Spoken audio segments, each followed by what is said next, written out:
In the previous episode, Iori returned home to retrieve his passport, but it was clear Shiori had no intention of handing it back. Frustrated, Iori decided to wait for the perfect opportunity to do her a massive favor, hoping to cash it in for his passport. That evening, the group was enjoying a lavish dinner.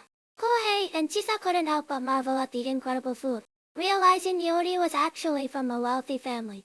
Iori brushed it off, claiming it was just surplus inventory they couldn't finish. Just then, Karina walked in with drinks, apologizing for her friends harassing Chisa and Iori earlier. Hearing that the two giants had been holed up in their room all morning secretly plotting something, Iori realized his chance had arrived. He immediately dragged Kohei to confront them. Just as Iori suspected, the room was covered in posters, figures, and body pillows of Iori and Chisa. To stop these guys from doing anything creepy, Iori demanded they stay in the room and not move an inch. However, the two foreigners didn't understand a word he was saying and assumed they were here to continue their morning drinking contest. This actually worked out perfectly for Iori, but he added one condition: for every glass of alcohol they drank, they had to follow it with a glass of hangover cure. The two guys burst out laughing, completely unaware they had just fallen into Iori's trap. The hangover cure Iori prepared wasn't some mild remedy, it was straight up high-proof liquor. It turned out Iori and Kohei weren't struggling earlier because of weak stomachs.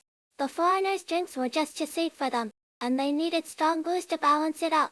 Unsurprisingly, Iori and Kohei won the drinking battle. But Kohei quickly realized something was off.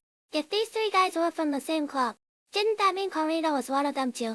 Panicking, they woke up the two drunk giants to ask. They learned that Karina shared their obsession with a game called Blue Spring. Iori wondered if the game was really that addictive. Kohei passionately explained that Iori just didn't get it for guys like them. Finding a real-life person who looked exactly like a 2D character was an absolute dream. The two giants nodded in deep agreement, explaining that this was exactly why they desperately wanted Iori to wear that cosplay outfit. Kohei totally agreed and wanted to get them to find Iori immediately. But Iori stopped him. He had just looked it up and discovered that Blue Spring was actually an R18 game. Kohei argued that they just wanted Iori to cosplay. They weren't planning anything weird. He suggested that while the two giants distracted Iori could sneak into her room and steal the passport. Meanwhile, Iori, Chisa, and Karina were soaking in the hot spring. Just as Kohei feared, Karina was not innocent either. She was already plotting how to do something inappropriate with Chisa and Iori. She invited them back to her room, but when they walked in, they found Iori and the others completely passed out. Wondering what had happened, Iori made an excuse to return to her room and check the security camera. Watching the footage, she realized that Iori hadn't gone along with Kohei's plan after all. Even with a 1 in a million chance of danger, he refused to let his sister be put at risk. Iori was secretly touched, but she still wasn't going to return the passport. After all, this was partly his own fault. However, as soon as she got back to her room, she found Karina, who had learned the whole story from her friends, insisting that she was going to marry Iori.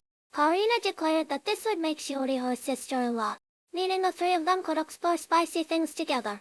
Iori panicked, arguing that Karina shouldn't rush into marriage without truly knowing Iori. Karina confidently replied that she would be spending the entire summer in Japan, giving them plenty of time to get to know each other. Completely out of options, Iori had no choice but to hand the passport to Iori and tell him to escape Japan immediately.